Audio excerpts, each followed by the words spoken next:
Back with us now, Arizona Attorney General Mark Brnovich. Sir, it's great to have you back on. Okay, we've had Homeland Security officials warning that the White House is rushing the processing of Afghan refugees, that corners are being cut. What are you hearing? Are you worried about this? Well, we're obviously worried about it, Liz, because border security is national security. And when you look at the disaster, the catastrophe in Afghanistan, there are literally tens of thousands of people that haven't been vetted. We know as a fact that 2,000 to 4,000 people that have been failed to properly been vetted are right now in the heart of Europe, in a place that the EU doesn't even recognize as a state. Furthermore, there are people that helped the military, that helped us, that have been left behind. So the Biden administration has sent a clear signal to the world that if you are a failed state or you're a terrorist, we're not going to do anything to stop you from coming across our southern border. And it's quite frankly now become more dangerous to be an ally of the United States than our adversary. It's very, very sad, and the American public's going to pay a price for this. Think about this, Liz. If one terrorist comes across our border, we know people on the terror watch list have been apprehended. Just one, think about how much damage they can do to this country. Yeah, the positioning should be that the jihadis are in this for generations to come. They play the long game. We shouldn't be about short political sound bites for the efficacy of winning back your seat in Washington, D.C.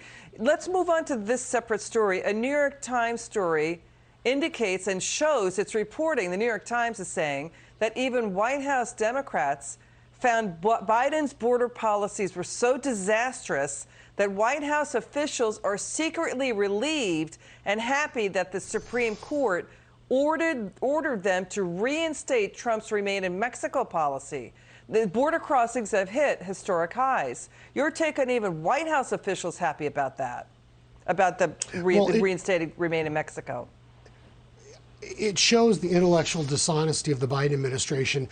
You know, leadership, there's an old saying, is all about what do you do in a time of crisis. And what the Biden administration has done, and his allies in the Congress like Chuck Schumer and Cartel Kelly, they have abdicated control of our southern border to the cartels. And as a result, America is a more dangerous place. So I'm guessing there are some people in the administration that are afraid to make tough decisions, that know, they're seeing the intelligence, they're seeing the data. They know objectively, it's a fact, hardened criminals, dangerous people, people convicted of violent crimes, and people on the terror watch list have been apprehended. A record amount of fentanyl is coming into this country.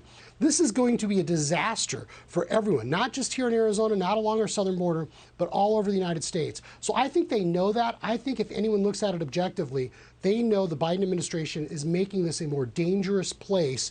And I think they're relieved the Supreme Court bailed them out. But at the end of the day, it just epitomizes why so many people are frustrated with Congress, because they do nothing and they care more about their political futures than they do about protecting America. So, your point, what you're just saying is we have now even Democrats are now breaking away from the White House and demanding that the administration do more to secure the border. Watch the Laredo, Texas mayor, a Democrat, demanding a smart wall. Watch another Texas Democrat lawmaker saying Biden is ruining the border. Watch this. My understanding was that President Biden ran on a virtual wall or a smart wall containment. We haven't seen those elements, and it's just getting worse. Does he want the border to exist? I always say that when a nation does not control its border, when a nation cannot define its border, it ceases to be a nation. And right now, we do not control our border. Right now, we do not control our border. Texas Democrats saying that. Mark, I need to ask you this. Texas is moving with money, billions of dollars, to secure its border. Will Arizona do the same? We should, Liz, because this isn't an issue of left versus right. It's a fundamental issue of right versus wrong. You look at this objectively. This is a huge concern. It's going to be a concern because of the hardened criminals, because of the terrorists coming across. And if Joe Biden and his allies in Congress won't do their job, then we have to do that job as a state. It's not fair to us, but we need to step up because the Biden administration won't. They've shown a total disregard for the public health and safety of America. So Arizona's going to spend money to secure the border? Well, I'm the Attorney General. I enforce the law. As you know, I have multiple lawsuits. I'm going to do everything I can. But yes, we should. We should. Okay. Mark Brnovich, great to see you. Thanks for joining us. Thank you, Liz.